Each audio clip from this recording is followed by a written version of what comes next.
सहनाववतु सहनो भुनक्तु सह वीर्यं करवावहै तेजस्विनावधीतमस्तु मा विद्विषावहै। ओम शांति शांति शांति। प्राणायाम का विषय चल रहा है और जिसमें हमने पिछली कक्षा में प्राण, पंचप्राण और उसके उपप्राण की चर्चा की थी, जिनके कार्यों पर भी और जिसके स्थान के विषय में भी चर्चा की कि पंचप्राण उनका स्थान क्या है और जो पंच उपप्राण है उनका स्थान क्या है, उनका कार्य क्या है। उसके बाद जो देह में स्थित पंचकोश हैं इसकी भी हम चर्चा कर लेते हैं, क्योंकि यह भी हमारे लिए अत्यंत महत्वपूर्ण विषय है। मनुष्य की आत्मा 5 कोशों के साथ संयुक्त है, उसके साथ जुड़ी हुई है, जिन्हें पंच शरीर भी कहते हैं। और ये 5 जो कोश हैं उसमें हमने पिछली कक्षा में लिखा था कि अन्नमय कोश, प्राणमय कोश, मनोमय कोश, विज्ञानमय कोश और आनंदमय कोश, ये 5 कोश हैं। इनको और थोड़ा समझने का प्रयास करेंगे तो अन्नमय कोश क्या है? तो अन्नमय कोश यह 5 भौतिक स्थूल शरीर का पहला भाग है। अन्नमय कोश त्वचा से शुक्र पर्यंत सप्त धातुमय है, जो कि पृथ्वी तत्व से संबंधित है। नियमित आहार विहार से अन्नमय कोश पुष्ट तथा स्वस्थ रहता है। यह स्थूल शरीर का जो हम स्वरूप देखते हैं, इससे लेकर के अंतिम धातु पर्यंत यह अन्नमय कोश होता है, जिसका तत्व पृथ्वी तत्व है, इससे संबंधित है। और नियमित हमारा जितना हम शुद्ध आहार लेंगे, उस आहार विहार से, दिनचर्या से, विचार से यह अन्नमय कोश हमारा पुष्ट होता है। इससे इसमें जो है सामर्थ्य निरंतर बढ़ती रहती है और शरीर हृष्ट-पुष्ट रहता है, स्वस्थ रहता है। दूसरा जो है प्राणमय कोश। इस प्राणमय कोश में शरीर का दूसरा भाग प्राणमय कोश है। शरीर और मन के मध्य में प्राण माध्यम है। शरीर का और मन का जो मध्य में जो प्राण है, यही इनका माध्यम बनता है। ज्ञान कर्म के संपादन का समस्त कार्य प्राण से बना प्राणमय कोश ही करता है। जो भी ज्ञान और जो भी हम कर्म करते हैं, हमारी जो भी चेष्टाएं हैं, उन सारी चेष्टाओं में, उन सारे कर्मों में ज्ञान के जो हमारे शरीर में ग्रहण करने वाली इंद्रियां हैं या ज्ञान के जो स्रोत हैं, ये हम कहें, और कर्म का जो संपादन है वो प्राणमय कोश से ही संपन्न होता है। श्वासोच्छ्वास अर्थात श्वासोच्छ्वास के रूप में भीतर बाहर आने जाने वाला प्राण स्थान तथा कार्य के भेद से 10 प्रकार का माना जाता है, जो पहले ही बता दिया था आपको। प्राण, अपान, उदान, समान और व्यान मुख्य प्राण तथा धनंजय, नाग, कूर्म, कृकल और देवदत्त आदि गौड़ प्राण हैं या उपप्राण हैं। प्राण मात्र मुख्य प्राण का जो मुख्य कार्य है आहार का यथावत परिपाक करना, शरीरों में रसों को संभाव में विभक्त तथा वितरित करते हुए देह इंद्रियों का तर्पण करना, रक्त के साथ मिलकर देह में सर्वत्र घूम घूम करके मलों का निष्कासन करना। जो हमारे शरीर में विजातीय तत्व हैं, जो मल हैं, उनको बाहर निकालना। कि देह के विभिन्न भागों में आ मिलते हैं, जो रक्त में मिल जाते हैं विजातीय तत्व, उनको बाहर करना। देह के द्वारा भोगों का उपभोग करना भी इसका कार्य है। प्राणायाम के नियमित अभ्यास से प्राणमय कोश की कार्य शक्ति बढ़ती है। आप कपालभाति करते हैं, अनुलोम विलोम करते हैं, बाह्य प्राणायाम करते हैं या अन्य प्राणायाम करते हैं, तो उससे यह प्राणमय जो कोश है इसकी कार्य शक्ति बढ़ती है, इसमें प्रगति होती है।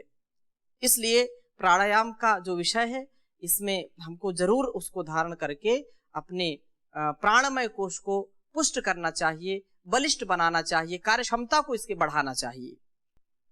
और तीसरा मनोमय कोश। तो मनोमय कोश में सूक्ष्म शरीर के इस पहले क्रिया प्रधान भाग को मनोमय कोश कहते हैं।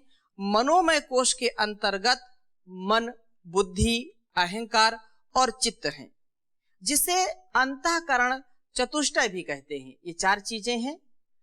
तो उसमें मन, बुद्धि, अहंकार और चित्त, कभी कभी चित्त अहंकार क्रम ऐसे बदल देते हैं, मन, बुद्धि, चित्त, अहंकार या अहंकार चित्त। तो चार चीजें ये होती है, अंतःकरण चतुष्टय इनको कहते हैं। ज्ञान एवं ध्यान से मनोमय कोश की शुद्धि व पुष्टि होती है। जितना हम ज्ञान पूर्वक कर्म करेंगे, ज्ञान पूर्वक ध्यान करेंगे, तो ज्ञान पूर्वक ध्यान करने से मनोमय कोश हमारा पुष्ट होता है, उसकी शुद्धि होती है, पुष्टि होती है। 5 कर्मेंद्रियां हैं जिनका संबंध बाह्य जगत के व्यवहार से अधिक रहता है। बाहर का जो व्यवहार है उसको हम निरंतर इन 5 ज्ञानेंद्रियों से करते रहते हैं, उसका हमको ज्ञान होता रहता है। और चौथा जो कोश है वो विज्ञानमय कोश है। विज्ञानमय कोश सूक्ष्म शरीर का दूसरा भाग जो ज्ञान प्रधान है, वह विज्ञानमय कोश कहलाता है। इसके मुख्य तत्व ज्ञान युक्त बुद्धि व ज्ञानेंद्रियां हैं।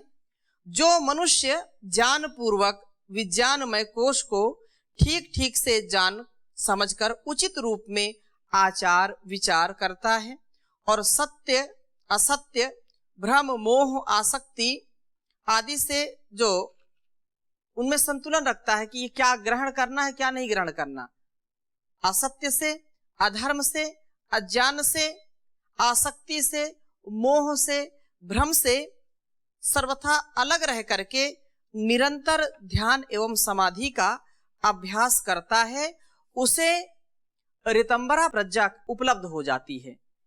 प्रज्ञावान योगी विवेक एवं वैराग्य से चित्तवृत्तियों को निरुद्ध करके आत्मबोध को उपलब्ध हो जाता है, उसको आत्मबोध हो जाता है, आत्मज्ञान हो जाता है। और जब आत्मज्ञान हो जाता है तो यही तो हमको चाहिए, फिर हमको जो पाना है वो हम पा लिए होते हैं। जो भी इस संसार का उद्देश्य होता है उस उद्देश्य की पूर्ति कर लेते हैं। ज्ञान हो गया और फिर वैसा हमने जीना आरंभ कर दिया, उससे तनिक इधर उधर नहीं भटकना।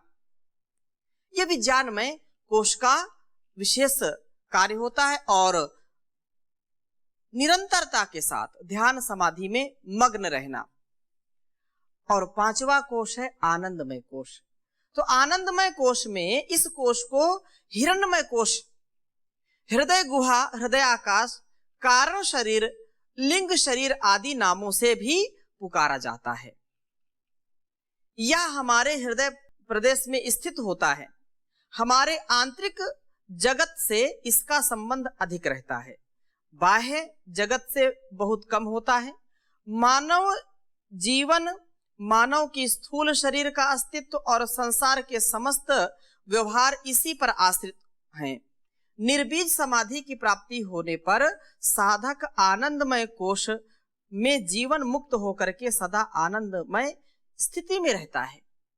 संसार में जो भी हम भोग करते हैं, जो भी हम चाहते हैं, उनमें थोड़ी सी हमको सुख की अनुभूति होती है, परंतु वास्तविक वो सुख दे नहीं सकते।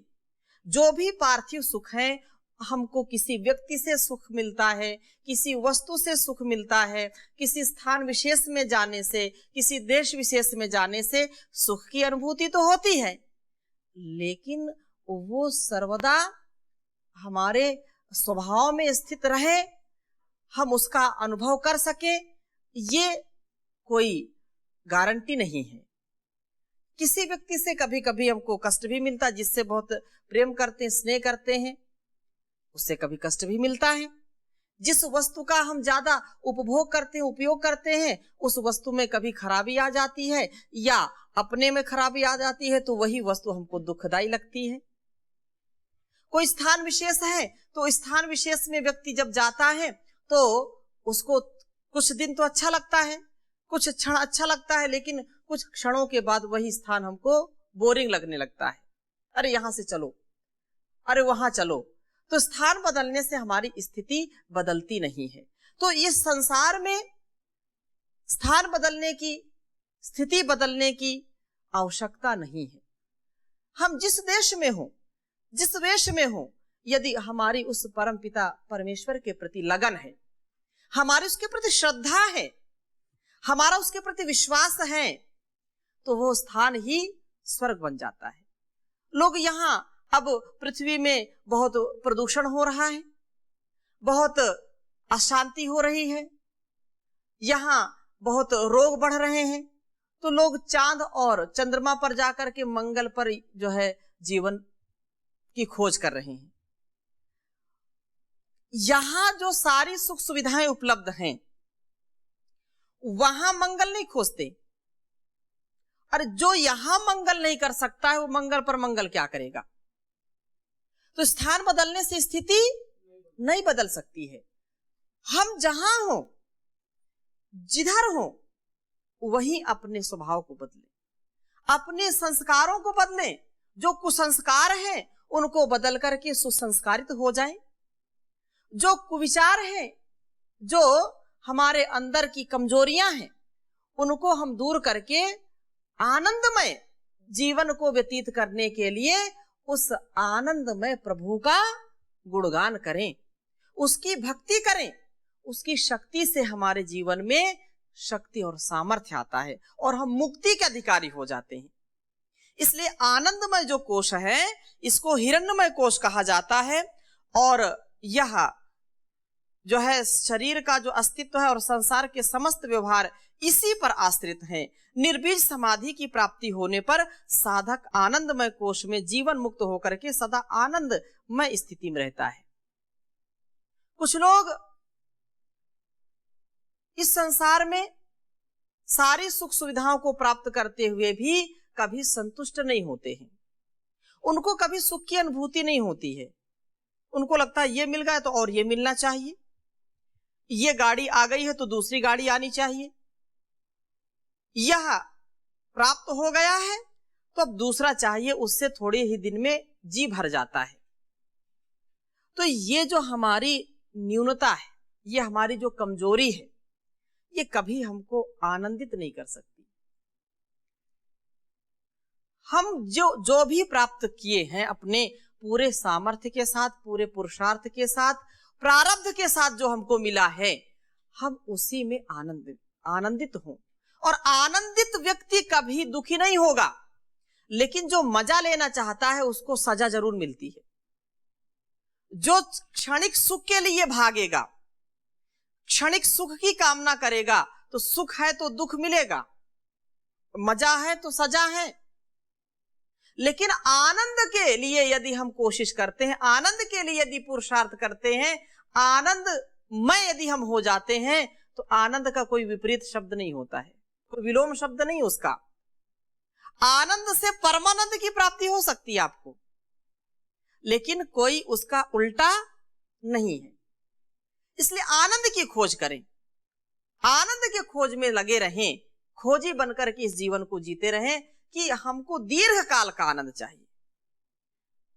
थोड़ा सुख तो मिलता ही है, उन छोटे छोटे तुच्छ सुख की कामना, तुच्छ चीजों की चाहना संकीर्ण मनोविचार को प्रकट करता है। इसलिए आनंदमय स्थिति का जो है यदि हमको दिग्दर्शन करना है, तो योगी, एक सन्यासी, एक जो अपने जीवन में अष्टांग योग को उतारता है, वही हमेशा धन्य अपने जीवन को मानता है। अच्छा, इतना बड़ा सौभाग्य हमको परमात्मा ने दिया है, सारे जहां का सुख हमको दे दिया है और सारे जहान से इस महान जीवन को दे दिया है। इससे बड़े आनंद की क्या बात हो सकती है? लेकिन कुछ लोग इसमें आनंद नहीं खोजते, इससे अलग खोजते हैं, बाहर खोजते हैं। वस्तु में कभी आनंद नहीं मिलेगा, व्यक्ति में कभी आनंद नहीं मिलेगा। आनंद यदि खोजना है तो परमानंद, उस सदचित आनंद, वो परमात्मा है ना, सच्चिदानंद है वो, उसकी भक्ति में हम अपने जीवन को लगाएं और वो सब कुछ देने वाला है और आज तक उसने दिया है, आगे भी देता रहेगा। लेकिन धैर्य तो रखें, संतोष तो रखें, सब कुछ वो देने वाला है। और किसी कवि ने कहा है, मुझे तूने मालिक सब कुछ दिया है, तेरा शुक्रिया है, तेरा शुक्रिया है। जितनी हमारी क्षमता होती, जितनी हमारी योग्यता होती है, उससे कहीं कई गुना परमात्मा हमको देता है। हम बढ़े तो आगे, अपने आप को सुपात्र तो बनाएं। और कहा, न मिलती अगर दी हुई दात तेरी, तो क्या थी जमाने में औकात मेरी। यदि उसने हमको ये जीवन न दिया होता, ये सारी इंद्रियां, ज्ञान न दिया होता, तो क्या कीमत थी हमारी? हम भी पशु पक्षी के समान होते, रेंगते हुए नाली के कीड़े होते हम। क्या महान जीवन दे दिया है, और फिर भी यदि हम उसका शुक्रिया ना अदा करें और हम इसमें आनंदित ना हो, तो हमसे ज्यादा दुर्भाग्यशाली कोई हो नहीं सकता। तो क्या थी जमाने में औकात मेरी, ये बंदा तो तेरे सहारे जिया है, तेरा शुक्रिया है, तेरा शुक्रिया है। ये जायदाद दी है, ये औलाद दी है, मुसीबत में हर वक्त इमदाद दी है। हो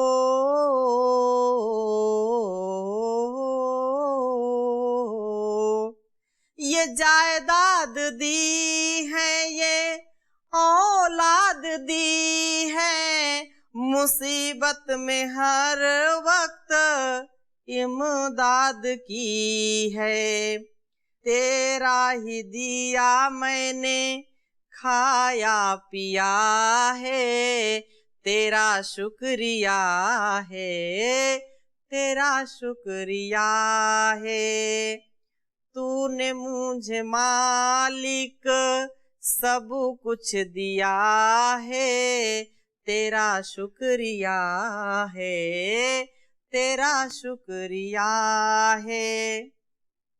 मेरा भूल जाना, तेरा ना भुलाना। हम अक्सर उसको भूल जाते हैं, लेकिन वो कभी हमको भूलता नहीं है। जब भी याद करेंगे हमारे सामने हाजिर हो जाता है। तदे जति तन्ने जति तद दूरे तद्वंतिके तदंतरस्य सर्वस्य तदु सर्वस्यास्य वाहिता। वो हमारे अति निकट है। इसलिए कहा, मेरा भूल जाना, तेरा ना भुलाना, तेरी रहमतों का कहाँ है ठिकाना। तेरी इस मोहब्बत ने पागल किया है, तेरा शुक्रिया है, तेरा शुक्रिया है। मुझे तूने मालिक बहुत कुछ दिया है, तेरा शुक्रिया है, तेरा शुक्रिया है। तेरी बंदगी में मैं बंदा हूँ मालिक, तेरे ही करम से मैं जिंदा हूँ मालिक। तेरी बंदगी से मैं बंदा हूँ मालिक, तेरे ही करम से मैं जिंदा हूँ मालिक। तुम्ही ने तो जीने के काबिल किया है, तुम्ही ने तो जीने के काबिल किया है, तेरा शुक्रिया है, तेरा शुक्रिया है। मुझे तूने मालिक बहुत कुछ दिया है, तेरा शुक्रिया है, तेरा शुक्रिया है। तो उस परमात्मा का हम हर क्षण कृतज्ञता पूर्वक धन्यवाद करें, और उसने इतना आनंदमय जीवन हमको दिया है, इसको हम अच्छे से जी लें।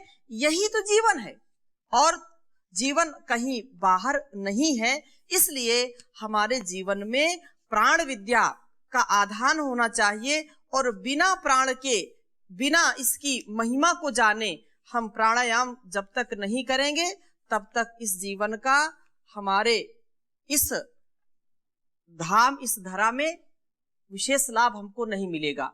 इसलिए प्राणायाम को सीख करके, प्राण का जो आधार है, प्राण का जो संयमन है, जो नियमन है, उसको सीख करके अच्छी प्रकार से इसको करना और कराना, ये हम सबका उत्तरदायित्व है प्राण के विषय में। और आगे हम चर्चा कर रहे हैं कि वास्तव में प्राण के बिना तो कुछ चल नहीं सकता है, और इसके लिए देह में प्राण की साधना परम आवश्यक है। प्राण का मुख्य द्वार नासिका है। यह नासिका छिद्रों के द्वारा आता जाता श्वास प्रश्वास जीवन तथा प्राणायाम का आधार है। श्वास प्रश्वास रूपी रज्जु का आश्रय लेकर के यह मन देहगत आंतरिक जगत में पुरुष होकर के साधक को वहां की दिव्यता का अनुभव करा देता है, और इस उद्देश्य को लेकर के ही प्राणायाम विधि, प्राणायाम का जो रहस्य है वो ऋषियों ने हमको बताया है। प्राणायाम की हम विधि जाने, उस रहस्य को जाने और उसको जीवन में उतारें, इसका आविष्कार ऋषियों ने किया था। और महर्षि पतंजलि ने जो कहा कि तस्मिन् सति श्वास प्रश्वास योर गति विच्छेदा प्राणायाम, यही तो कहा कि आसन की सिद्धि होने पर, स्थिर सुखम आसनम की हमने चर्चा कर ली है, और उसकी सिद्धि होने के बाद हमारे जीवन में जो प्राणायाम से घटित होता है वो न भूतो न भविष्यत। जब तक आप प्राणायाम की साधना नहीं करेंगे तब तक इसके लाभ को आप जान नहीं सकते। ये हमारे लिए विशेष है। ततः क्षीयते प्रकाश आवरणम, प्राणायाम करने से हमारे अंदर का अज्ञान छट जाता है, हमारा जो चित्त है वो शुद्ध हो जाता है, और सारे जो है जीवन की जो विषमताएं हैं, जो हमारे अंदर का उथलापन है या संकीर्ण विचारधारा है, या हमारे अंदर की जो बहुत ही नीची सोच है, तुच्छ सोच है, वो हम वृहत सोच वाले हो जाते हैं, हमारे अंदर वृहत का आधान हो जाता है, समग्रता को हम प्राप्त हो जाते हैं। इसलिए प्राणायाम हमेशा हमको करना और कराने का यह प्रयत्न सदा सर्वदा चलता रहे। अब हम आगे इस पर चर्चा करेंगे कि जो जीवन है उस जीवन में प्राणायाम का क्या महत्व है, और कौन कौन से प्राणायाम का आधान करने से हमारे जीवन में विशेष लाभ मिलता है। तो परम पूज्य स्वामी जी महाराज ने, क्योंकि ऋषियों की ही परंपरा को आगे बढ़ाया है, और उस परंपरा में चूंकि वेदों में बीज रूप में ज्ञान होता है, और समय समय पर महापुरुष आकर के उसके विस्तार को आगे बढ़ाते रहते हैं, उसको विस्तृत करते रहते हैं। तो आज के परिवेश में जो प्राणायाम का स्वरूप है, और किन किन प्राणायामों को करने से कौन कौन से रोगों में लाभ होता है, किस किस स्थिति में करना, किस स्थिति में नहीं करना, कैसे करना, उसका सारा यहाँ पर प्राणायाम रहस्य नामक जो पुस्तक है, परम पूज्य स्वामी जी महाराज ने इसको बहुत ही अच्छी प्रकार से बनाया है। और वैदिक जीवन पद्धति के जो दर्शक हैं इसको लेकर के प्राणायाम के विषय में और बहुत सारी चीजों को यहाँ देख सकते हैं। प्राणायाम का अनुभूत सत्य क्या है? तो प्राणायाम का अनुभूत सत्य के विषय में कहा कि पहला सत्य यह है कि 3 वर्ष की आयु से बच्चे प्राणायाम एवं सूक्ष्म व्यायाम कर सकते हैं एवं वृद्ध पुरुष भी अंतिम श्वास तक प्राणायाम अवश्य करें। बच्चों को आसनों का अभ्यास 5 वर्ष की आयु से आरंभ कराना चाहिए। दूसरी बात, 5 से 10 वर्ष तक के बच्चों को भस्त्रिका, ये रोग विशेष में और आगे पीछे कर सकते हैं। सामान्य रूप से यहाँ कहा है कि भस्त्रिका 1 मिनट, कपालभाति 5 बार और बाह्य प्राणायाम 3 बार, अनुलोम विलोम 5 मिनट, भ्रामरी व उद्गीत 3 से 5 बार एवं 1 से 2 मिनट प्राणायाम अवश्य कराना चाहिए। इससे वे बलवान, प्रज्ञावान, बुद्धिमान, चरित्रवान, ऊर्जावान, साहसी, पराक्रमी, स्वाभिमानी, कर्मठ, पुरुषार्थी बनेंगे। प्राणायाम से बच्चों का जो सेल्फ डिसिप्लिन है, सेल्फ कॉन्फिडेंस है, वो बढ़ता है धीरे धीरे। और प्राणायाम से बच्चों का जो एकाग्रता का पक्ष है, कंसंट्रेशन भी इससे बढ़ता है, अतः आईक्यू लेवल भी बढ़ेगा एवं आई साइट व हाइट सदा अच्छी रहेगी। बच्चों में गुस्सा, हिंसा, अपराध व उच्छृंखलता ये जो है आज के दौर में ज्यादा बढ़ रहा है। जब प्राणायाम हमारा जो बच्चा है, शिशु है, परिवार में जब बैठ कर के बड़े कराएंगे तो उसमें सकारात्मकता आएगी और वो अनेक जो रोग हैं, जो सामाजिक समस्याएं हैं, उनसे भी वो बचेगा। तो वो शांत, संवेदनशील, सहिष्णु, प्रेम, करुणा, वात्सल से भरे हुए राष्ट्र भक्त, गुरु भक्त, मातृ पितृ भक्त बनेंगे। छोटे छोटे बच्चों में संस्कार अपने आप आने लगते हैं, उनके भावों में कृतज्ञता आने लगती है और वो कभी भी विचलित नहीं होते हैं। इसलिए प्राणायाम चाहे छोटा हो बड़ा हो, सबके लिए आवश्यक है। तो आज हमने 2 बिंदु तक इसकी चर्चा की है, अनुभूत सत्य की प्राणायाम के, और इसकी आगे चर्चा करेंगे। अभी यहीं पर विराम देते हैं। ओम शांति शांति शांति।